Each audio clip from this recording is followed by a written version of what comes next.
الرحمن الرحیم السلام علیکم ورحمۃ اللہ وبرکاتہ۔ معزز دوستو، پتنگ اڑانا نہ کوئی فائدہ مند چیز ہے اور نہ اس میں کوئی صحت کی تفریح ہے، بلکہ اس میں مال کے ضائع ہونے کے ساتھ ساتھ وقت اور جان کے ضائع ہونے کا بھی خطرہ درپیش ہے۔ لیکن اس سے بڑھ کر اس میں ایک گستاخ رسول صلی اللہ علیہ وسلم کو سمجھتے ہوئے یا نہ سمجھتے ہوئے اس کی بدعملی پر داد دی جاتی ہے، جو کہ بحیثیت مسلمان بالکل بھی قابل برداشت نہیں ہے۔ معزز دوستو، بسنت کیا ہے، اس کے پیچھے کیا پس منظر ہے اور یہ کیسے شروع ہوا، تو اس کے متعلق مفتی ابو لبابہ شاہ منصور صاحب اپنی کتاب بسنت کیا ہے کہ صفحہ نمبر 19-20 پر لکھتے ہیں۔ وہ فرماتے ہیں کہ اس میں تو کسی کو کلام نہیں کہ بسنت نامی ہندوانہ تہوار میں جو پتنگ بازی طوفانی بدتمیزی کی شکل اختیار کرتی جاتی ہے، لاہور کے ایک گستاخ رسول بت پرست کی اختراع کردہ ایک منحوس رسم تھی۔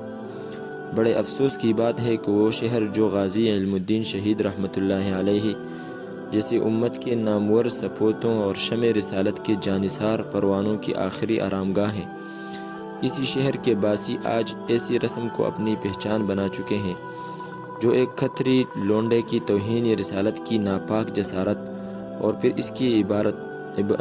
اس کی عبرتناک موت کی یاد میں ایک متعصب ہندو سیٹ نے شروع کروائی تھی۔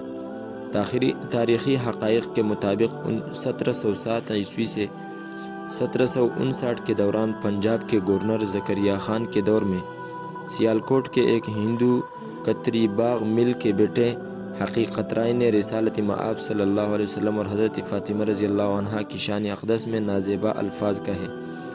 اس جرم کی تحقیق ہوئی اور جرم ثابت ہو گیا، چنانچہ سزا کے طور پر اس گستاخ رسول کو پہلے کوڑے لگائے گئے اور بعد میں ایک ستون سے باندھ کر گردن اڑا دی گئی۔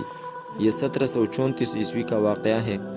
تاریخی کتب میں ذکر ہے کہ جس دن حقیقت رائے کو سزائے موت دی گئی وہ بسنت پنچمی کا دن تھا۔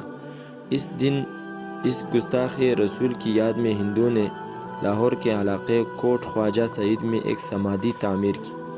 مورخین کے مطابق ایک ہندو رئیس کالورام نے اس جگہ حقیقت رائے کی یاد میں مندر تعمیر کرایا، باقاعدہ بسنت میلے کا آغاز کیا اور پتنگ بازی کو رواج دیا۔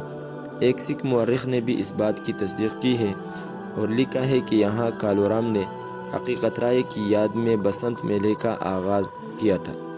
معزز دوستو، یہ تھی بسنت کی پس منظر اور اس کے شروع ہونے کی کہانی۔